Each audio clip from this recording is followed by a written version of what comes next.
I'm going to make a corner radius tool. This is the file that I got from the corner radius manufacturer's internal tool.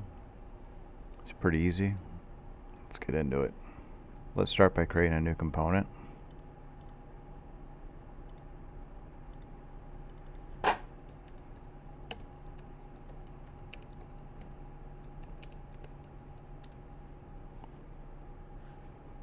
Now let's make a new sketch.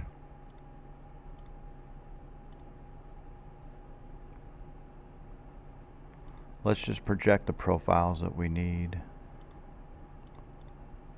This is actually the original DXF.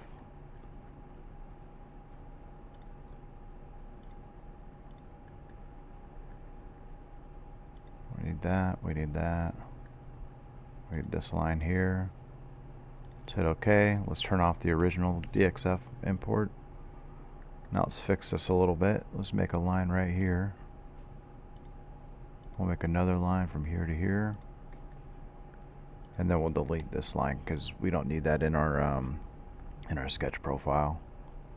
And then we have to do one more thing. Go to create, point, and just put a point anywhere. Now let's do a horizontal vertical constraint. And let's change this to a quarter or eighth of an inch, 1.125. D for dimension.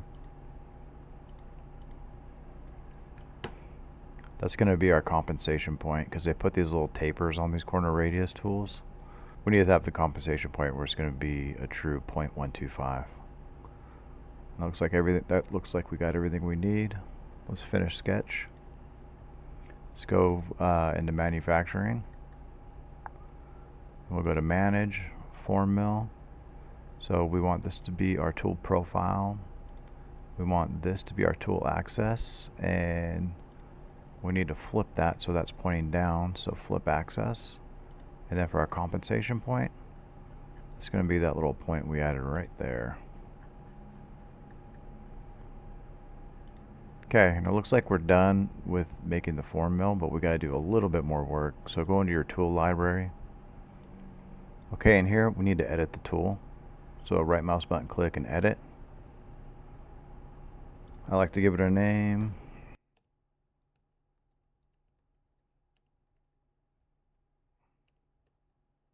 And then with my form mills, especially like corner radius tools, I just like to date them so I know when I made it. And then under the cutting data, we need to add like a typical feed and speed. That would just a general feed and speed I like to use. Sometimes I'll change this, but this is like the most common.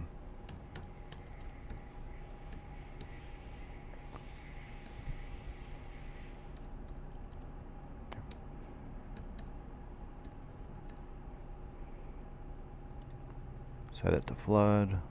Hit OK. Hit OK. For corner radiuses, use the 2D contour.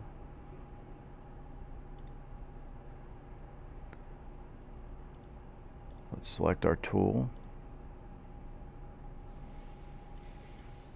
It's this guy right there. Select our geometry. Under the heights tab, change the bottom height to negative 0.125. Okay, it looks like it's good.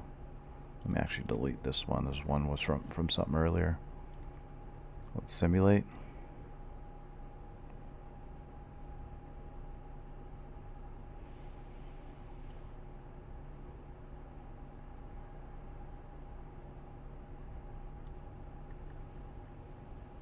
Okay, looks really good. It's everything I needed.